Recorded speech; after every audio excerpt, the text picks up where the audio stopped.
નમસ્કાર મિત્રો, સીસીઈના નોર્મલાઇઝેશન જે સ્કોર છે એ જાહેર થઈ ગયા છે અને ઘણા વિદ્યાર્થી મિત્રોને એવા પ્રશ્ન છે કે કેટલા માર્કવાળાનો વારો આવશે અને મેન્સ એક્ઝામ છે એ આપવા મળશે કે નહીં.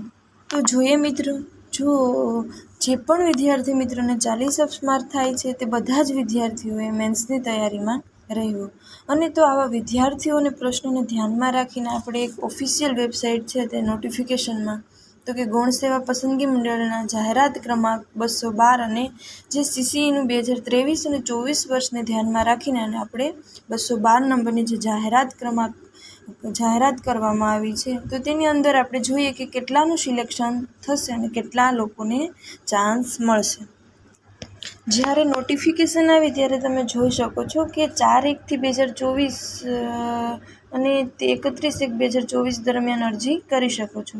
તો પછી આ જગ્યાઓમાં આપણે હવે સીધી લાસ્ટમાં જતા રહીએ તો કેટલા માર્કવાળા વિદ્યાર્થીઓનો ચાન્સ છે અને નોટિફિકેશનની અંદર શું આપેલું છે તે આપણે જોઈ લઈએ, જેથી દરેક વિદ્યાર્થી મિત્રોને ખ્યાલ આવે.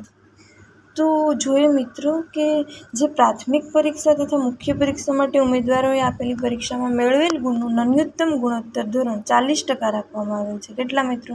તો કે 40% રાખવામાં આવેલ છે. તો દરેક ઉમેદવારોએ લઘુત્તમ ગુણ 40 તો હોવા જરૂરી છે. જોઈએ તો કે ઉમેદવારોએ પ્રત્યેક તબક્કાની પરીક્ષાનું લઘુત્તમ લાયકાત ગુણવત્તાનું ધોરણ 40% માર્ક્સ નિયત કરવામાં આવેલ છે. તો તેમાં કોઈપણ કેટેગરીના ઉમેદવારો માટે 40% માર્ક કરતાં ઓછું ન્યૂનતમ ગુણોત્તર ધોરણ કોઈપણ સંજોગોમાં નક્કી કરી શકાશે નહીં. માટે લઘુત્તમ માર્ક છે એ 40% તો હોવા જરૂરી જ છે.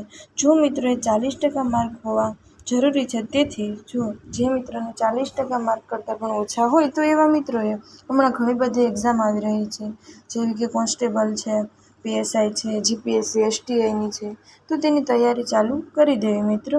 તો હવે દરેક મિત્રોએ કેટલા માર્ક્સ છે તે કોમેન્ટ સેક્શનમાં જરૂરથી જણાવજો. તો હવે મિત્રો ફરીથી અગત્યના વિડીયો સાથે મળીએ.